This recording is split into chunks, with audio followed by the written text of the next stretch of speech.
രണ്ട് വീട്ടുകാരെ തമ്മിലേ ഭയങ്കര ശത്രുതയിലാണ്. അപ്പൊ ഒരു വീട്ടില് കല്യാണം നടക്കുക. അപ്പോ അതേ സമയത്ത് തന്നെ ഈ ശത്രുതയുള്ള വീട്ടിലെ അപ്പുറത്തെ അപ്പാപ്പൻ മരിച്ചു പോവുകയും ചെയ്തു. ഇവിടെ താലി കിട്ടുന്ന അതേ സമയത്ത് തന്നെ അപ്പുറത്തെ വീട്ടിലെ ശവസംസ്കാരം നടത്തണം. ഇതിന്റെ ഇടയ്ക്ക് പെട്ടുപോകുന്ന ഒരു മെമ്പർ എങ്ങനെ ഉണ്ടാവും സ്ഥിതി? ഇതാണ് ശരിക്ക് തലൈവർ തമ്പി തലൈമയ്യാൻ എന്ന് പറയുന്ന നമ്മുടെ ജീവയുടെ പുതിയ പടം. ഇത് ഡയറക്ട് ചെയ്തേക്കുന്നത് നമ്മുടെ ഫാലിമി ഒക്കെ ചെയ്തിട്ടുള്ള നമ്മുടെ നിതീഷ് സഹദേവ് ആണ് ഇതിന്റെ ഡയറക്ടറായിട്ട് വന്നേക്കുന്നത്. ഏറെക്കുറെ ഒരു മലയാളം സിനിമ എന്ന് വേണമെങ്കിൽ പറയാം കേട്ടോ. കാരണം ഇതിനകത്തുള്ള സ്ലാങ് ഉപയോഗിച്ചേക്കുന്നത് നമ്മുടെ ഈ കന്യാകുമാരി സൈഡിലുള്ള സ്ലാങ് ആണ്. മലയാളം കലർന്നിട്ടുള്ള ആ ഒരു ഭാഷയും എല്ലാം ഇതിനകത്ത് വന്നേക്കുന്നത്. ഓക്കെ, അപ്പൊ അതൊക്കെ മാറ്റി നിർത്തി കഴിഞ്ഞാൽ ഇതാണ് ഈ ഒരു സിനിമയുടെ സിറ്റുവേഷൻ എന്ന് പറയുന്നത്. ഈ ഒരു സിറ്റുവേഷനിൽ നടക്കുന്ന ഡയലോഗ്സ്, അവിടെ നടക്കുന്ന സംഭവങ്ങള്, അവിടെ നടക്കുന്ന ആൾക്കാരുടെ സംഭാഷണം, സിറ്റുവേഷണൽ കോമഡി, റൈവൽറി, ഇതെല്ലാം കൂടെ വരുന്ന ഒരു പടമാണ് ഈ ട്രിപ്പിൾ ടി എന്ന് പറയുന്ന നമ്മുടെ ജീവയുടെ പുതിയ പടം. അപ്പോ ഒരു ഓവർനൈറ്റില് നടക്കുന്ന ഒരു പരിപാടിയാണ് ഈ ഒരു സിനിമ. ഇപ്പൊ സാധാരണ തമിഴ് സിനിമയിൽ ഉണ്ടാവുന്ന പൊടിപ്പും തുങ്ങലൊക്കെ വെച്ചിട്ടുള്ള, അല്ലെങ്കിൽ അങ്ങനെ പറയുന്നില്ല, കുറച്ച് ഓവർ സാച്ചുറേറ്റഡ് ആയിട്ടുള്ള എലമെന്റ്സോ അല്ലെങ്കിൽ അങ്ങനത്തെ കാര്യങ്ങളൊന്നുമില്ല.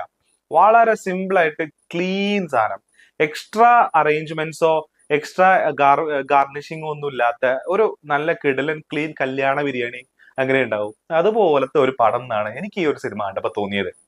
അങ്ങനെ എക്സ്ട്രാ സാധനങ്ങളൊന്നുമില്ല, ഓവറായിട്ട് എന്തെങ്കിലും സാധനം ചെയ്ത് വെക്കുക, ഇതൊന്നുമില്ല. പിന്നെ ഇതിനകത്തുള്ള ക്യാരക്ടേഴ്സ് ആണ് മെയിൻലി. ഇപ്പൊ ജീവയാണ് ഇതിനകത്തുള്ള മെയിൻ ക്യാരക്ടേഴ്സ്. പക്ഷെ എന്തിരുന്നാലും ചില സിനിമകൾ നമ്മൾ കാണുന്ന സമയത്ത് എന്തിനാ ഇപ്പൊ ഇയാൾ വന്ന് പോയേ, എന്താണ് ഇപ്പൊ ഇതെന്തത് വെള്ളരിക്കാപ്പട്ടണോ, വെറുതെ അങ്ങ് വന്ന് പോവാണോ എന്ന് നമുക്ക് തോന്നിപ്പോവും ചില സിനിമകൾ കണ്ടു കഴിഞ്ഞാൽ.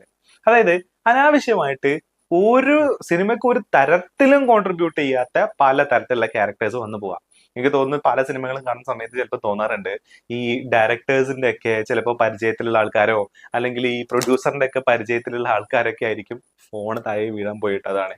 ഈ പ്രൊഡ്യൂസറിന്റെ ഒക്കെ പരിചയത്തിലുള്ള ആൾക്കാരൊക്കെ ആയിരിക്കാം ഇതുപോലെ വന്നു പോകുന്നത് എനിക്ക് തോന്നാറുണ്ട്.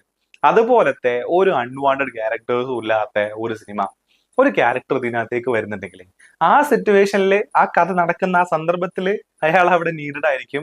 ആ കഥയുടെ മുന്നോട്ട് പോക്കിന് അയാൾ അവിടെ നീഡഡ് ആയിരിക്കും. അപ്പൊ അങ്ങനത്തെ ക്യാരക്ടേഴ്സ് വന്നു പോകുന്ന ഒരു സിനിമ. അപ്പൊ നമുക്ക് ബോർ അടിക്കത്തില്ല. സിനിമ അങ്ങനെ ഭയങ്കര ഇഴഞ്ഞ് ഇങ്ങനെ പിഴിഞ്ഞു പോകുന്ന സിനിമയൊന്നുമല്ല. വെറുതെ ആവശ്യമില്ലാണ്ട് കുറെ മണ്ടത്തരങ്ങളും അങ്ങനത്തെ സിനിമയൊന്നുമല്ല. സിനിമ ഷടപടേ എന്ന് പറഞ്ഞ് മുന്നോട്ട് പോകും. എവിടെ നമുക്ക് ലാഗോ അല്ലെങ്കിൽ നമുക്ക് നമ്മുടെ കൈ ഇങ്ങനെ തരിക്കുമല്ലോ, ഇങ്ങനെ നീക്കി കൊണ്ടുപോകാൻ, അങ്ങനത്തെ തരിപ്പ് പരിപാടിയൊന്നുമില്ല. സിനിമ തുടങ്ങി, സിനിമ അങ്ങ് കയറി കത്തിയ പിന്നെ അതങ്ങ് കണ്ടിന്യൂസ് ആയിട്ട് അങ്ങ് കത്തിപ്പോവാണ്. അങ്ങനത്തെ ഒരു സിനിമ. പിന്നെ ഈ ഒരു സിനിമ വെച്ചേക്കുന്ന ആ ഒരു സെറ്റിംഗ് ഉണ്ടല്ലോ, നല്ല രസമുള്ള ഒരു സ്ഥലമാണ് കേട്ടോ സിനിമയുടെ സെറ്റിംഗ് എന്ന് പറയുന്നത്. അത് പറയാൻ കാരണം എന്താ വെച്ച് കഴിഞ്ഞാല് രണ്ട് വീടുകള്, ആ വീടുകൾ തമ്മിലുള്ള റൈവൽറി, അതിന്റെ പുറകിൽ ഒരു വാട്ടർ ടാങ്ക്. ഈ വാട്ടർ ടാങ്ക് ഇതിനകത്തുള്ള ഒരു മെയിൻ കഥാപാത്രമാണ് കേട്ടോ, ഒരു ക്യാരക്ടർ ആയിട്ട് തന്നെ വരുന്നുണ്ട്. അപ്പൊ അങ്ങനത്തെ ഒരു സ്ഥലം നമുക്ക് ചിലപ്പോൾ തോന്നിപ്പോകും ഈ കേരള തമിഴ്നാട് അതിർത്തിയിലുള്ള ചില ഗ്രാമങ്ങളൊക്കെ ഉണ്ടല്ലോ, അത്യാവശ്യം പച്ചപ്പൊക്കെ ഉള്ള, എന്നാൽ തമിഴ്നാടിൻ്റെതായിട്ടുള്ള ആ ഒരു നേച്ചറും എല്ലാം ഉള്ള സ്ഥലങ്ങള്, അതുപോലത്തെ ഒരു സ്ഥലം. പിന്നെ ഞാൻ ഈ ഒരു സിനിമ കാണാൻ പോയത് കുറെ തമിഴ് ഓഡിയൻസിന്റെ കൂടെയാണ് കേട്ടോ. അപ്പൊ നമുക്ക് ചില ഏരിയകളിലൊന്നും ചിരി വരുന്നില്ലെങ്കിൽ കൂടെ തമിഴ് ആൾക്കാർ ഈ സിനിമ കാണുന്ന സമയത്ത് അവരെല്ലാവരും ഇരുന്ന് ചിരിക്കുന്നുണ്ടായിരുന്നു. എന്നാൽ നമുക്ക് ബോറ് അങ്ങനത്തെ പരിപാടി ഒന്നും തോന്നൂല. ക്ലൈമാക്സിലേക്ക് എത്തുന്ന സമയത്ത് തന്നെ വെറുതെ നമ്മൾ ഇരുത്തി മൂഞ്ചിച്ചു എന്നുള്ള തോന്നലും ഉണ്ടാവില്ല. ഞാൻ പറയാനുള്ള റീസൺ, ഒരു എന്താണ് പറയാ, ഒരു പെണ്ണ് കേസ് എന്ന് പറഞ്ഞ പടം ഇറങ്ങിയിട്ടുണ്ടല്ലോ, അതിന്റെ ക്ലൈമാക്സ് കണ്ടപ്പോ എനിക്ക് വെറുതെ ഓഡിയൻസിനെ മൂഞ്ചിച്ച പോലെ ഒരു ഫീൽ ഉണ്ടായിരുന്നു. പക്ഷെ ഈ ഒരു സിനിമ കണ്ടപ്പോൾ അങ്ങനത്തെ ഫീൽ ഒന്നും ഉണ്ടായില്ല. പിന്നെ ഈ കൂട്ടപ്പൊരിച്ചിലാണ് ഇതിന്റെ അവസാനത്തേക്ക് വരുന്ന സമയത്ത്. നമ്മൾ ഈ സിദ്ദിഖ് ലാലിന്റെ ഒക്കെ സിനിമകൾ കാണുമല്ലോ, സിദ്ദിഖ് ലാലിന്റെ ഒക്കെ സിനിമകളുടെ ക്ലൈമാക്സ് പൊതുവെ ഈ കൂട്ടപ്പൊരിച്ചിലാണ് അവസാനിക്കാറ്. അവിടുന്ന് വില്ലന്മാർ അവിടുന്ന് വരുന്നു, മറ്റവർ ഇവിടുന്ന് ചാടി വീഴുന്നു, അടി പിടി വെടിവെപ്പ്, ഇല്ലേ? ആ ഈ കൂട്ടപ്പൊരിച്ചിലിന്റെ ഏറ്റവും നല്ല എക്സാമ്പിൾ ആയിട്ട് നമുക്ക് പറയാൻ പറ്റുന്നത് വെട്ടാണ്. വെട്ടത്തിലേക്കുള്ള അവസാനം ആ അടി എന്ന് പറയുന്നത് ഒരു എന്താ പറയാ, ഐക്കോണിക് സാധനമാണ് സിനിമയിൽ തന്നെ. അപ്പൊ അതുപോലത്തെ ഒരു കൂട്ടപ്പൊരിച്ചിലാണ് ഈ ഒരു സിനിമക്കകത്ത് ലാസ്റ്റിലേക്ക് വരുന്നത്. അത് നമുക്കിങ്ങനെ വെറുതെ ഓക്കെ, എല്ലാ സിനിമയിലും നമ്മൾ കണ്ട് പഴകി ചീഞ്ഞ് നാറിയ സാധനങ്ങൾ ഇരുന്ന് കാണാന്നുള്ളൊരു ഫീൽ ഇല്ല. ഇതിനകത്ത് കാണുന്ന സമയത്ത് കൂട്ടപ്പൊരിച്ചിൽ നമുക്ക് കുറച്ച് ഫ്രഷ് ആയിട്ട് തന്നെ തോന്നും. നമുക്കിങ്ങനെ വെറുതെ തിയേറ്ററിൽ ഇങ്ങനെ നല്ല രസമായിട്ട് ഇങ്ങനെ വൈബായിട്ട് ഇരുന്ന് ഇങ്ങനെ കാണാം. ആ ഒരു ക്ലൈമാക്സ് ഒക്കെ നല്ല രസമായിരുന്നു കേട്ടോ. പിന്നെ എസ്പെഷ്യലി നമ്മൾ എടുത്ത് പറയേണ്ട ഒരു സാധനം ഉണ്ടല്ലോ, ജീവയുടെ കംബാക്ക് ആണ്. ഇപ്പൊ കുറെ ആയി ജീവയുടെ ഒരു നല്ല പടം വന്നിട്ട് കുറെ ആയി. നമുക്ക് പറയാം. തമിഴിലാണെന്നുണ്ടെങ്കിലും മലയാളത്തിലാണെങ്കിലും ഒക്കെ ആൾക്കാർ പറയും ജീവയുടെ ഒരു നല്ല പടം, ജീവയുടെ കംബാക്ക് എന്ന് പറയാം. ശരിക്കും ജീവയുടെ ഒരു കംബാക്ക് തന്നെയാണ് കേട്ടോ ഈ ഒരു സിനിമ. ഭയങ്കര സട്ടിലായിട്ട്, ഓവറാക്കാണ്ട്, വളരെ സിമ്പിൾ ആയിട്ട്. ഈ മലയാളത്തിലെ നമ്മുടെ ഈ ചിലപ്പോ ഈ നിവിൻ പോളിയൊക്കെ ചെയ്യുന്ന ക്യാരക്ടേഴ്സ് ഉണ്ടല്ലോ. ഇപ്പൊ നമ്മള് നിവിൻ പോളിനെയാണല്ലോ ഇപ്പൊ നമ്മുടെ അടുത്ത് പറയുന്നത്. അതായത് വളരെ സിമ്പിൾ ആയിട്ട് അവിടെ ഒരു നെക്സ്റ്റ് ഡോർ, നമ്മുടെ ഒരു ഓപ്പോസിറ്റ് വീട്ടിലുള്ള ഒരു പയ്യൻ എന്നൊക്കെ തോന്നുന്ന ഒരു സാധനം. അതുപോലെ നമുക്ക് തോന്നും ജീവന്റെ ക്യാരക്ടർ ഇതിനകത്ത്. എനിക്ക് ഒന്ന് പുതിയൊരു സ്പേസ് പുള്ളി ഒരു സിനിമയിലൂടെ ഉണ്ടാക്കി എടുത്തു എന്ന് എനിക്ക് തോന്നലുണ്ട് കേട്ടോ. കാരണം ഈ നേച്ചർ മൂവി ഉണ്ടല്ലോ, അതായത് ഈ എന്താ പറയാ പ്രകൃതി പടങ്ങൾ എന്നൊക്കെ നമ്മൾ കളിയാക്കി പറയുന്ന സിനിമ, അതിനൊരു സ്കോപ്പ് ഉണ്ട്. അതിന് പറ്റിയ ഒരു എന്താ പറയാ ഒരു ഫിഗറാണ് ജീവ എന്ന് ഈ ഒരു സിനിമ കണ്ടപ്പോ തോന്നിപ്പോയി. കാരണം പുള്ളി വളരെ സബ്റ്റിലായിട്ട്, ഓവർ ആക്കാണ്ട് എന്താ രസം എന്നറിയാം, നല്ല രസം ഉണ്ടായിരുന്നു സിനിമയിൽ നിന്ന് കാണാനായിട്ടോ. പിന്നെ മലയാളത്തിലുള്ള കുറെ ക്യാരക്ടേഴ്സ് ഇതിനകത്ത് വന്ന് കയറി പോയിട്ടുണ്ട്.